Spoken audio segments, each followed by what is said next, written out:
திமுகவுடன் போட்டி போட தாவேக்காவிற்கு தகுதி இல்லை என அமைச்சர் KN நேரு காட்டமாக கூறியுள்ளார். திருவாரூரில் நடைபெற்ற பொதுக்கூட்டத்தில் பேசிய அவர், அதிமுக பொதுச் செயலாளர் எடப்பாடி பழனிசாமி 4 ஆண்டுகளாக வீட்டிற்குள் இருந்துவிட்டு இப்போதுதான் வெளியில் வந்திருப்பதாக ஒருமையில் பேசி விளாசினார். மேலும் அதிமுக தொண்டர்கள் பாஜகவை ஏற்றுக்கொள்ளவில்லை என்றும் தெரிவித்தார்.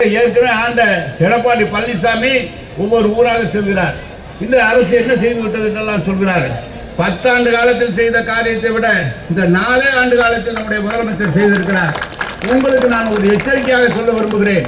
ஒரு காலத்திலே திமுக எதிர்த்து அதிமுக இப்படிதான் மாறி மாறி நம்முடைய தமிழ்நாட்டில் இருந்தது.